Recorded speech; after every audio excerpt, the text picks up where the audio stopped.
Chief Minister of Karnataka, Sri V.S. Yedurappa ji, Union Minister for Defence, Sri Rajnath Singh ji, Chief of Defence Staff, General Bipin Rawat ji, Secretary Defence Production, Sri Rajkumar ji, distinguished participants and guests. I am delighted to be here today among you all for the valedictory ceremony of the 13th edition of Aero India and to witness the Grand International Aero Show. The participation of defense ministers and senior defense officials from several nations and many business leaders from around the world has added a significant value to this event. I am sure that the delegates would have experienced the vibrant energy of a new India and witnessed our vast capabilities as well as many opportunities that our country offers in the defense and aerospace sectors.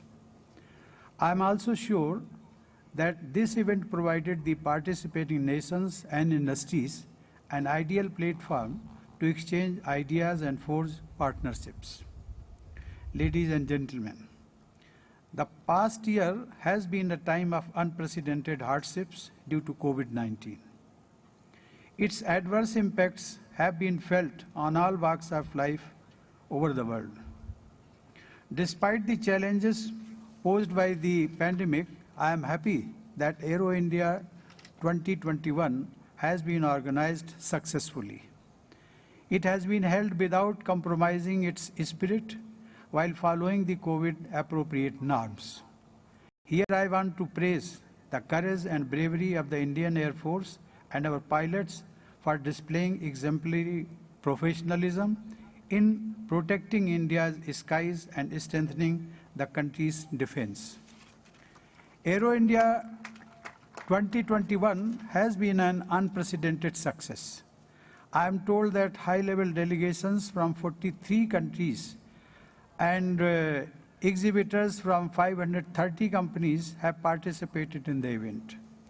Many more across the world got associated with the event virtually, which is the world's first mega event of this kind to be held in the hybrid format. I have also been informed that 201 new business partnerships have been developed in the form of MOUs, agreements and collaborations among various nations and companies. Our Union Defence Minister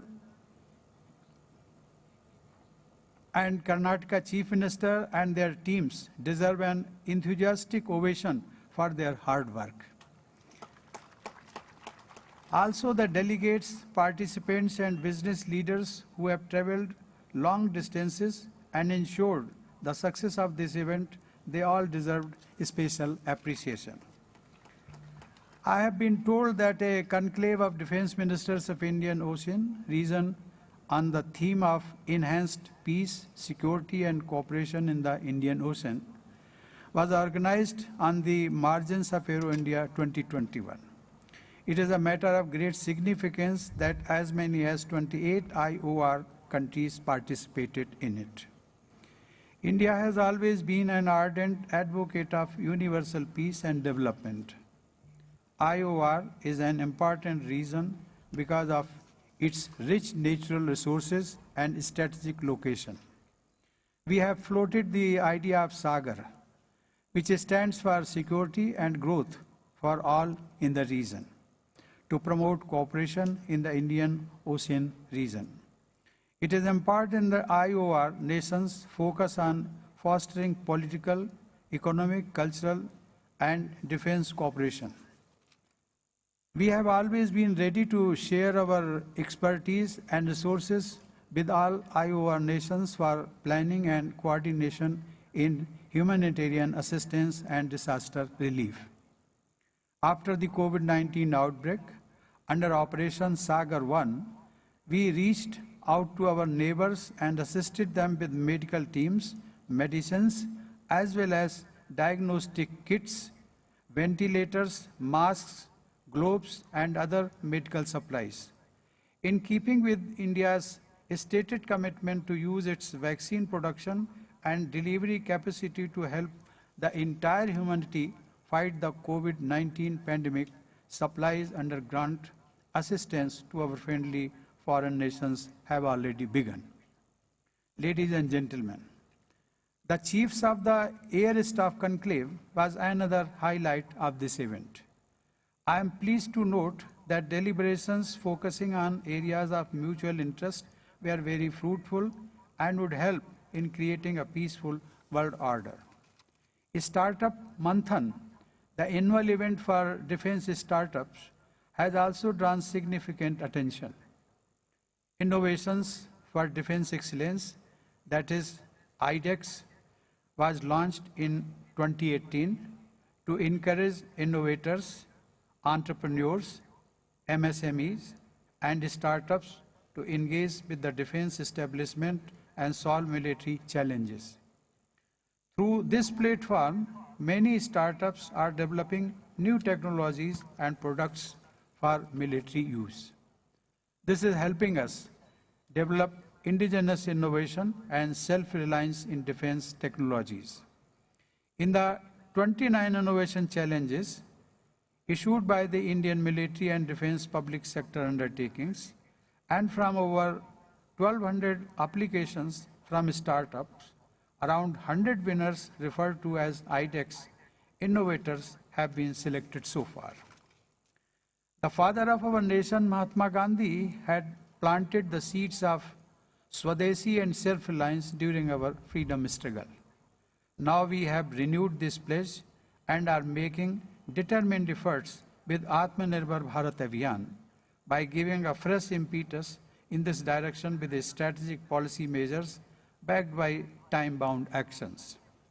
Our vision is to create a robust economy and infrastructure alongside developing competitive supply chains and integrate them globally.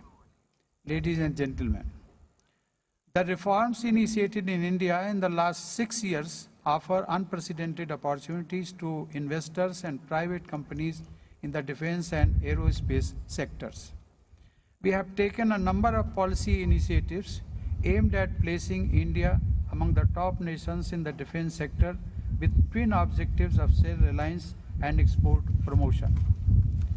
Among measures aimed at transforming India into a major defense manufacturing hub are notification of a negative list of 101 items, reforms in defense procurement policies and procedures, liberalization of the industrial licensing requirements, increase of FDI in the defense sector up to 74% through the automatic route and 100% through the government route, simplifying and offering incentives to offset discharging, streamlining export authorization procedures and approving export of major indigenous weapons like the Akash missiles. I have also been informed that with consistent FDI reforms, the foreign investment in the defense and aerospace sectors has grown by 200% in the last 5 years. The government is focused on promoting the ease of doing business to encourage manufacturers to set up units in India. The defense sector has also been witnessing steady liberalization.